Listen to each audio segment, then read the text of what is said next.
It's been a while. So, eto na naman tayo sa panibagong ating makeup series.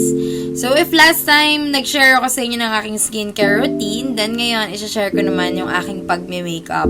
Actually, yung iba kong makeup series ay nasa reels ko. Pero ngayon, ipapakita ko sa inyo yung ginagawa ko pag nagme-makeup. So, una kanina nag-toner, ngayon magsi-serum naman tayo. So, serum kasi kay naman dyan, hindi siya malagkit. Kaya, gustong-gusto ko siya. So, of course, imamassage ko yung face ko. Hanggang actually sa leeg, naglalagay din ako. So, yan, let it absorb. And then, after no, naglalagay ako ng sunblock.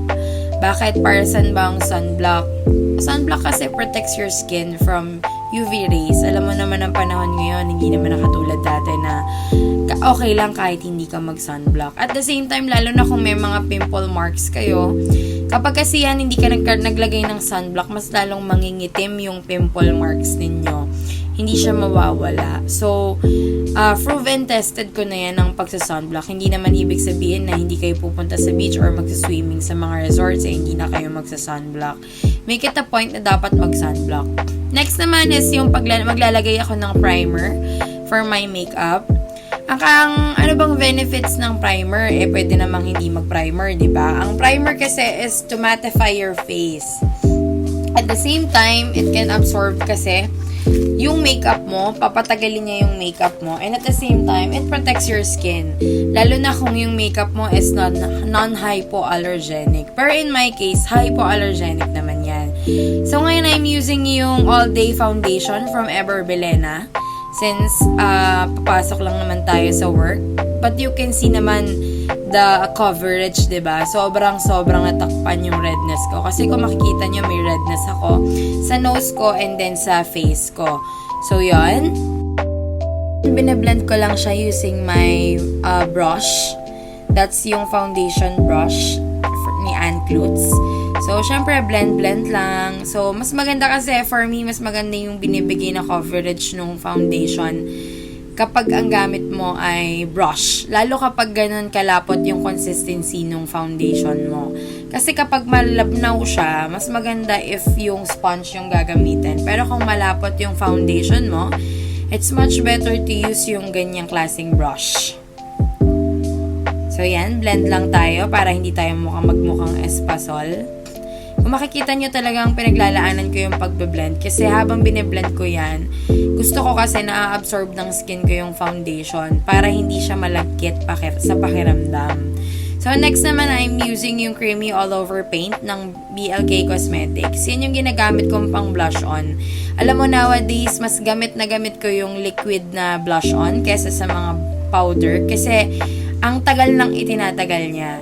As for my makeup, lalo na yung BLK na yan, siguro all throughout my shift hindi siya nawawala hanggang sa pag-uwi ko ng bahay meron akong blush on. So if I were you and you're looking for blush on na sobrang magtatagal, then this blush on is for you. Tapos ang kainaman pa niya, hindi pa siya yung katulad ng ibang blush on na kulang na lang para kang naging, alam mo yun, parang sobrang pulang-pula. Ganun yung BLK. So, next naman is yung BLK na foundation. So, kung makikita ninyo yung difference from dun sa nilagyan ko at saka dun sa isa kanina, sobrang shiny nung face ko, diba? After kong maglagay nung blush on. Pero nung naglagay ako ng powder na yan, nakikita mo naman, diba? Look at that. Very matte na siya.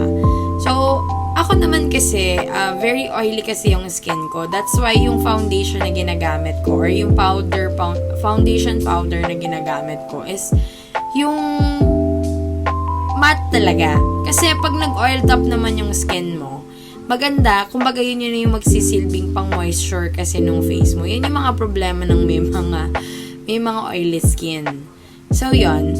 So, next naman na i-apply natin is of course, ang pinaka matagal kong ginagawa sa lahat ang aking kilay.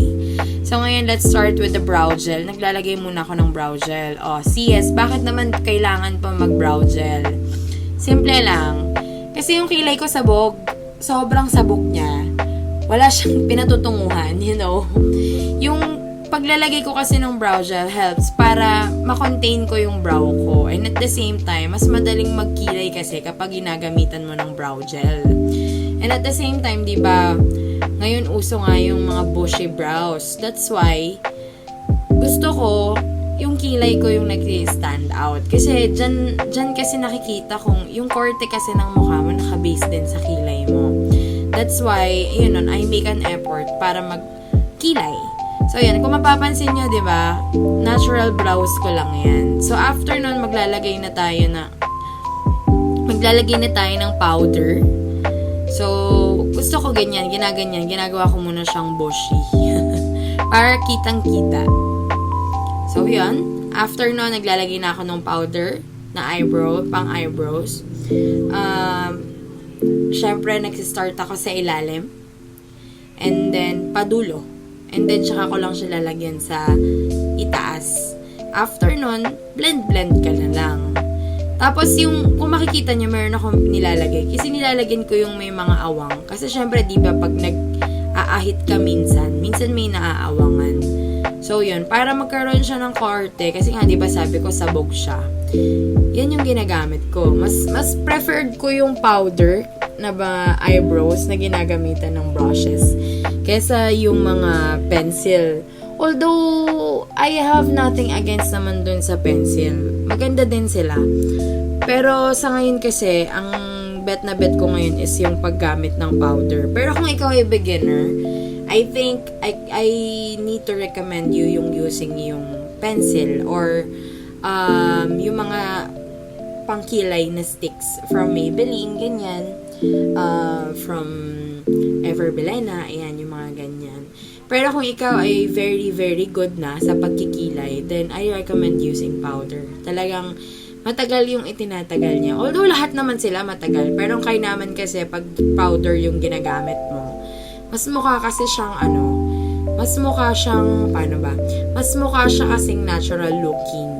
So, yun. So, ayan, blend lang tayo. Gumagamit ako ng spoolie. Tatandaan ninyo, huwag kayong magkikilay nang hindi nyo biniblend.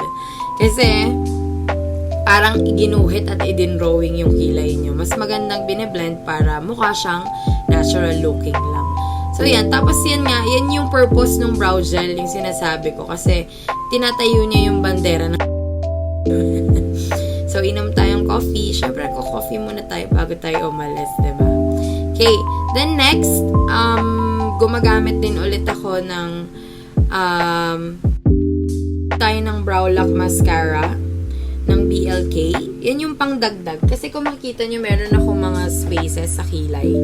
Yung parang walang kilay yung area na yun. So, yan yung nagpapakalapal and at the same time, tumutulong din to magmukha siyang bushy brows. So, yan, naglalagay tayo. And of course, tililinya natin, nilalagyan din natin ng linya. So, yun.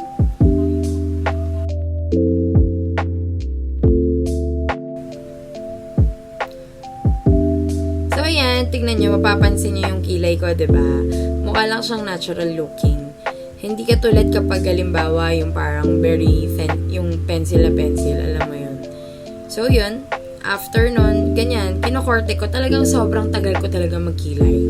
Talagang yan talaga yung pinagtutuunan ko ng pansin. Kasi nga, sa totoo lang, napakahirap talagang iayos ng kilay ko kasi hindi talaga niya alam kung saan siya lulog.